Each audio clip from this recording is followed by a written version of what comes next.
विचार ही नहीं है भोग के प्रति, तो भोग हमें प्राप्त क्यों होंगे?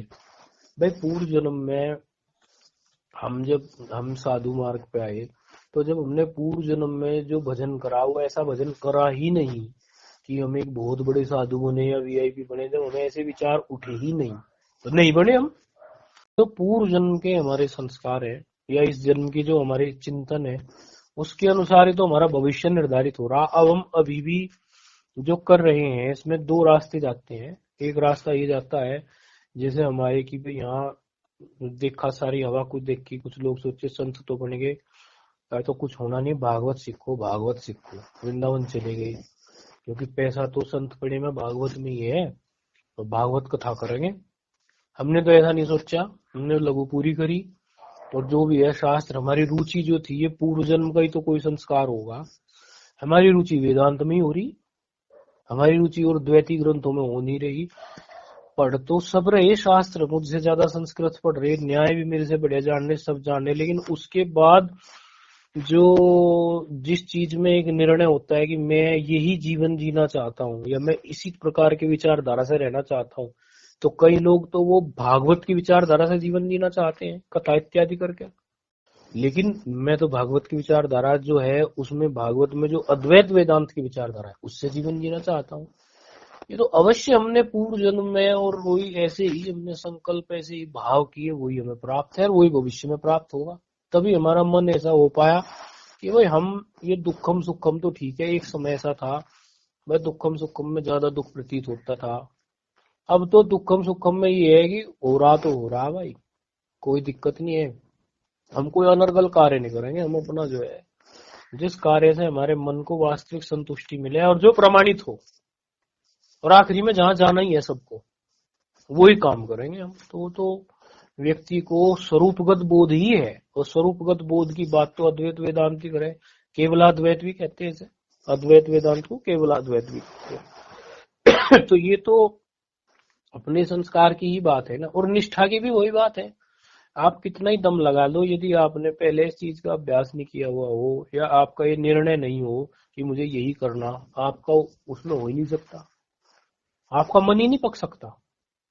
आपको कोई आपका अद्वैत वेदांत में ही जब मन पक्का होता है, इसका मतलब है कि आप जो द्वैत की साधनाएं हैं वो पहले कर आई, या कुछ आपका मन वहां से उब रहा, अब आप स्वरूप में ही स्थित रहना चाहते हो, अर्थात मैं ही सर्वत्र हूँ और सब में मैं हूँ और मुझ में ही सब है, और न मैं हूँ न सब है, सब ब्रह्म है, ब्रह्म सर्वम। और सर्व भी नहीं है, सर्व की उपाधि भी जो है काल को रखते हुए करनी पड़ती है, काल को, देश को, वस्तु को देखते हुए सर्व कहना पड़ता है, नहीं तो सर्व भी नहीं कहता, जो है सो है। तो इस प्रकार की जब निष्ठा बन रही है उम्र के साथ साथ धीरे धीरे धीरे धीरे यही पक रही है, इसका मतलब हमने कुछ इसी प्रकार का अभ्यास पूर्व में कर रखा। लोग तो बहुत है, साधक भी बहुत है, भजन करने वाले महात्मा भी बहुत है, सभी प्रकार की वैरायटी है, लेकिन ये तो आखिरी चीज है इसमें। यदि तेरी रुचि वेदांत में हो रही है तो उसका मतलब समझ के तू आखिरी रास्ते पे है। अब वो आखिरी रास्ता जो है उसमें मंजिल तुझे इस जन्म में मिल जा, ब्रह्मलोक में मिल जा, कहीं मिल जा, वो तो मैं नहीं कह सकता, सबका अपना प्रारब्ध है। लेकिन ये जरूर बात है कि सारे संप्रदाय आखिरी में यहीं आकर रुकते हैं, और द्वैत की सब बात जरूर करते हैं, लेकिन अपने मन से वेदांतियों को प्रणाम ही करते हैं। वेदांतियों को सब प्रणाम ही करते हैं कि हाँ ये अद्वैत जीवन जीना चाहते हैं। तो अंत तो यही है। अच्छा, इसमें भी खिचड़ी बन गई, क्या बन गई देखो, क्या खिचड़ी बन गई। वेदांत इस समय बहुत पॉपुलर है, तो वेदांत की पॉपुलैरिटी का फायदा उठाने के लिए बहुत सारे आचार्य मैदान में उतर, परंपरा से उसने पढ़ा नहीं, न योग पढ़ा, न सांख पढ़ा, न जिसे वेदांत पढ़ा, अपने आप किताब पढ़ा ली। और चूंकि आईआईटी प्लस आईआईएम था तो घमंड तो हो ही जा कि भाई हम तो एक टॉप क्लास में रहे, आईआईटी प्लस आईआईएम, तो हम तो दुनिया को हिला दें, और ओशो के सुन लो पुस्तक या कुछ और घमंड से आ जाने को मैं तो सब जानू। और जो 50-60 लोग मानने वाले हो जाए, आजकल एडवर्टीजमेंट का जमाना है, बढ़िया चैनल चल पड़ो, बढ़िया प्रोग्राम पे लग पड़ो आप, और किसी संप्रदाय से आप जुड़ो नहीं कह दो मैं तो संप्रदाय रहित हूँ, पूरा वेदांत निष्ठ, ऐसे ऐसे आ रहे वेदांत में। तो वेदांत भी संस्कार से युक्त जो वेदांत है, परंपरा से जो वेदांत है पढ़ा हुआ, वो गीता में कहा कि जो संप्रदाय विद नहीं हो, यानी जो असंप्रदाय वाला हो, या अर्थात जिसी ने किसी गुरु परंपरा से अध्ययन नहीं किया हुआ हो, ऐसे व्यक्ति का कुत्ते के समान त्याग कर दो। भगवत गीता के एक श्लोक के शांकर भाष्य में ऐसा आया। तो स्वामी जी तो कई बार यदि कोई आदमी उन्हें बतावे ना कि मैं तो ऐसे ही पढ़ लिया वो पढ़ लिया, और वो कोई आदमी नहीं बताता कि मैं परंपरा से नहीं पढ़ा, तो उन्होंने फिर ये श्लोक सुना के शांकर भाष्य सुना दे वे, उनको देख भाई कुत्तेवत त्यागने के लायक है वो तो, ऐसा कह दिए। क्योंकि बात भी है यार, परंपरा से जो चलता है भाई उसने ठीक से पढ़ा सारी चीज, और किसी गुरु परंपरा से है अपना, नहीं तो किताब पढ़ के सब बन रहे उस्ताद। भाई बुद्धि तो एक से एक तीक्ष्ण हो सकती है किसी भी व्यक्ति की। अब वो आईआईटी और आईआईएम का है, उसकी बुद्धि इतनी तीक्ष्ण है, उसने बातें बहुत पढ़ ली और पढ़ पढ़ के उन्हें सुना रहा लोगों को। अब वो सुना के उन्हें उनके अनुसार सुना रहा। और आजकल जो है बातें जो है, आप जो डेली जो घटनाएं घट रही उनसे संबंधित बातें करो आप, कि आजकल बॉयफ्रेंड को गर्लफ्रेंड क्यों छोड़ देती है, आजकल तलाक क्यों हो रहे हैं, स्त्रियों को ये क्यों करना चाहिए, पैंट क्यों नहीं पहननी चाहिए। ऐसी बात सी करो जो मतलब व्यवहार की बात हो, परमार्थ की नहीं, जिनमें जो है व्यवहार ज्यादा और परमार्थ कम हो। ऐसी बात सी करो तो आपका जो ऑडियंस है वो बढ़ता चला जाए। यूट्यूब आज हर आदमी के पास 1.5 GB डेटा रोज फ्री है, तो कुछ तो देखेगा वो।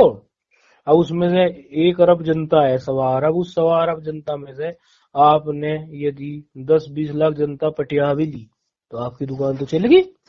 हर आदमी जो है, जैसे कोई व्यक्ति को देखते हैं ना, तो किसी को तो उस व्यक्ति में स्त्री दिखती है, किसी को पुरुष दिखता है, बढ़िया को अपना ग्राहक दिखता है, ऐसे महात्मा को भी अपना भगत और ग्राहक दिखे। तो ये चक्कर भी चल पड़ा आजकल, ये कलयुग में बढ़ेगा ये। लेकिन हमें फिर भी शुद्ध परंपरा से ही चलना है। तो ठीक है, ये सब सेवाएं हम कर रहे, शुद्ध सेवाएं हैं ये। और लोगों को जो है आजकल उल्टी सीधी चीज सुनने की आदत है, बाकी जो शुद्ध सेवाएं हैं ये कर रहे, हम ये भी कर रही, बहुत बढ़िया। तो चलना हमें शुद्ध मार्ग से ही है। प्रारब्ध में जो मिलेगा वो तो मिलेगा, प्रारब्ध भोग है वो तो। और कष्ट तो आते जाते हैं, आगमा अपायो अनित्याश्च, ये तो बुखार है 3 दिन चलेगा, चाहे 4 दिन चलेगा, चाहे 5 दिन चलेगा।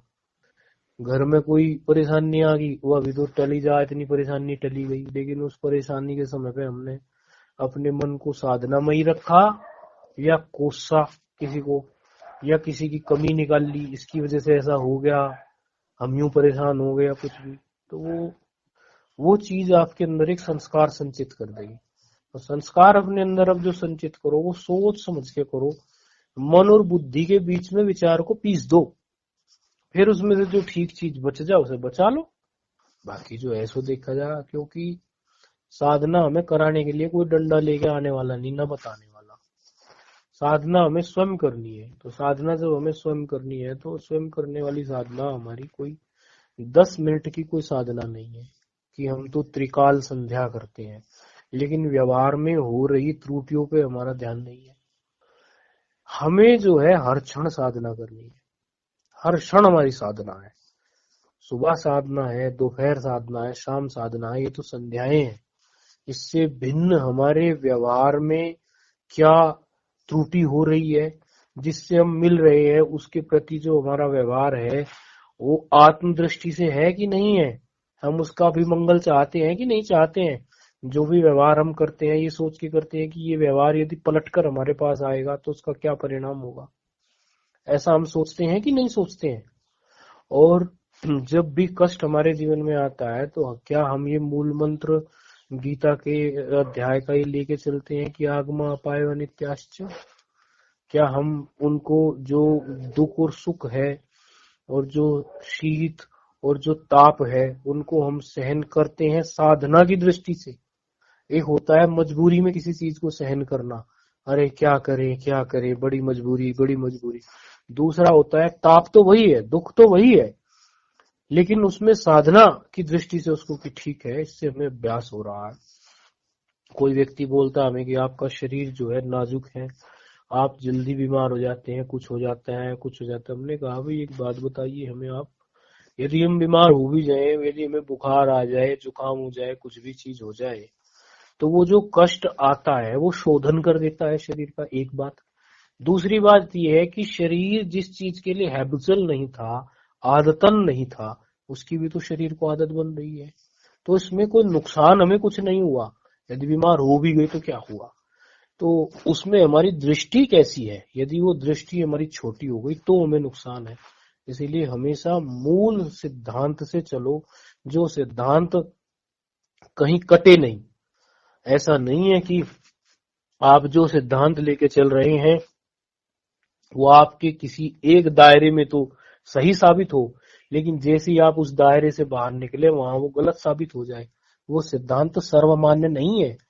और शास्त्र मुझसे भी पहले हैं, और जितने भी आचार्य हैं उनसे सबसे पहले हैं। जितने भी संत इस पृथ्वी पे आए उनसे पहले है वेद और गीता। इतने साल से, 5000 साल से। और गीता भी जो आई, भगवत गीता भी, वो भी उपनिषदों में से आई। प्रत्येक अध्याय के बाद में लिखा हुआ है कि ये उपनिषद में से आई, ये उपनिषदत्सु लिखा हुआ है उसमें। तो ये जो शास्त्र जो है गीता, ये उपनिषदों में से आया, उपनिषदे वेद से आई। तो वेद सर्वमान्य है, सबसे पहले है। यदि हमारे गुरु या कोई हमें कोई शास्त्र से अलग कोई चीज या कुछ कह रहे हैं या कुछ, तो वो यहाँ तो मान्य हो जाएगी। अपने ही नाम का किसी ने मंत्र दे दिया या कुछ दे दिया, वो यहाँ तो मान्य हो जाएगी। 10 लोगों में, 20 लोगों में यदि कोई हमारे ऐसे गुरु है कि उनकी बात हमारी यहाँ तो मान्य हो जाएगी। लेकिन यदि वो बात भगवत गीता की नहीं है, यदि वो बात जो है आपकी उपनिषदों की नहीं है, यदि वो बात 18 पुराणों की नहीं है, यदि वो बात स्मृतियों की नहीं है, मनु स्मृति है, पाराशर स्मृति है, ऐसी कितनी सारी स्मृतियां हैं।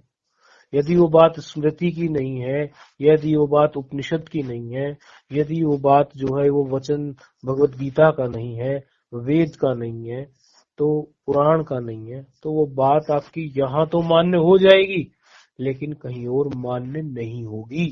यदि उसमें लिखा हुआ है कि आपको गायत्री मंत्र का जप इस प्रकार ही करना चाहिए, और आप उस प्रकार गायत्री मंत्र का जप ना करके आपको आपके गुरुजनों के अल्प ज्ञान की वजह से या उनके किसी क्षणिक फायदे की वजह से उन्होंने आपको गायत्री मंत्र ऐसे ही किसी को भी पकड़ा दिया बिना उस विधि के जो विधि शास्त्र में लिखी हुई है, या अमुक मंत्र की जो दीक्षा है उसका शास्त्र का ये विधान है, इस विधान के बिना आपको पकड़ा दिया, तो फल तो वो देगा, क्योंकि भावग्राही जनार्दन, क्योंकि जो आपकी भावना बनेगी उसका फल तो मिलेगा, लेकिन उत्कृष्ट फल नहीं मिलेगा। या आप कह सकते हैं कि धन्ना जाट को मिल गया फल, पत्थर में भगवान पूज लिया, तो ठीक है, उसको फल मिल गया, भाव से भगवान प्रकट हो गए। लेकिन धन्ना जाट अद्वैत वेदांत तक पहुंचा था कि नहीं पहुंचा था, इसका कोई प्रमाण नहीं है। धन्ना जाट को भगवान प्रकट हो गए भावना से, लेकिन रामकृष्ण परमहंस जो गुरु परंपरा से साधना करते थे, तो उनको अद्वैत वेदांत में हो गया। क्यों? क्योंकि उन जो काली की जो उपासना करते थे, वो काली की उपासना करते करते गुरु ने उनको जो है वो काली की उपासना से भी काट के उनका वेदांत में प्रवेश करा दिया। तो बात ये है कि हम जो भी कर रहे हैं, क्या हमारे सिर पर कोई गुरु बैठे हैं? क्या हमारा मार्गदर्शन करने वाले कोई हैं? क्या समय समय पर हमें टोकने वाला कोई है? यदि किसी के जीवन में उसको समय समय पर डांटने वाला, टोकने वाला, उसको फटकारने वाला, उसके ऊपर शासन करने वाला कोई गुरुजन नहीं है, तो वो व्यक्ति का कल्याण नहीं हो सकता। व्यक्ति आज के समय पर ये देखता है कि मुझे जो है कौन प्रसिद्ध गुरु प्राप्त हो, लेकिन वो प्रसिद्ध गुरु प्राप्त जो आपको हो रहे हैं, क्या आपका उन प्रसिद्ध गुरु से इंटरेक्शन है? क्या आपको पता है कि जब आपके जब कितना चल रहा है, कैसा चल रहा है? और जब आप 20 साल से जब कर रहे हैं तो 21वें साल में आपको क्या करना है, और उसका कोई शास्त्र प्रमाण है या मनमाना मनोकल्पित है? अब इतने तो बहुत, और कलयुग में ऐसे गुरु की भरमार है, और ये लोग फले फूलेंगे भी, क्योंकि कलयुग का वो है। लेकिन क्या ये देखियो, क्या शास्त्र विधि से वो शिवलिंग की पूजा कर रहे हैं? नहीं कर रहे। क्या शास्त्र विधि से उन्होंने जो प्रतिमा बनाई और उसको जो मूर्ति जो उन्होंने बनाई आदि योगी और ऐसे करके बनाई, क्या वो प्रमाणित है शास्त्र के द्वारा? तो पता चलेगा नहीं है प्रमाणित। वो जो श्री विग्रह वो भगवान शिव का उन्होंने बनाया, क्या वो प्रमाणित है? सिर्फ भावना के दम पर और अपने ही मन की कपोल कल्पित बातों के लेके नहीं होता। जो भी हमारी धर्म की बात है वो केवल वेद बता सकता है। यदि व्यवहार की ही बात वेद को बतानी होती, उपनिषदों को बतानी होती, तो व्यवहार की बातें बताता हो, लेकिन वो व्यवहार से वेद को कोई लेना देना नहीं है, उसे धर्म की बात बतानी है। इसलिए कुमारिल भट्ट ने बोल दिया स्पष्ट श्लोक कि अनु प्रत्यक्षेण अनुमित्या यस्तुपाय न बुध्यते एनम विदन्ति वेदेना तस्मात् वेदस्य वेदता। कि जो आपकी जो चीजें अनुमान प्रमाण से, प्रत्यक्ष प्रमाण से, इन सब प्रमाण से, अर्थात जो सामने से आपके व्यवहार से चीजें या अन्य जो प्रमाण है उनसे पता नहीं चलेगा, वेद का कार्य है वो बातें बताना। अब स्वर्ग है, इस बात का कोई प्रमाण यदि कहने लगे कि स्वर्ग है कि नहीं है, तो इसको शब्दों में नहीं दिया जा सकता, वेद की बात आपको माननी पड़ेगी कि स्वर्ग है। और आपको अमुक प्रकार से यज्ञ करने से एक अदृष्ट उत्पन्न होता है, ये पूर्व मीमांसा बोलती है, ये जैमिनी की पूर्व मीमांसा कह रही है, ये पूर्व मीमांसा का निर्णय है, ये वेद का निर्णय है। कर्म कांड के 84,000 मंत्र है, 1,00,000 मंत्र जो अभी पूरे प्राप्त नहीं है, यदि वेद के 1,00,000 मंत्र माने तो 16,000 उपनिषदों के मंत्र और 84,000 जो है वो वेद मंत्र है, वो 84,000 वो कर्म कांड के मंत्र है मीमांसा के। तो उनको प्रमाण मानना पड़ेगा आपको। यदि वो विधि नहीं बता रहे, उसमें भी मंत्र भाग ब्राह्मण भाग दो है,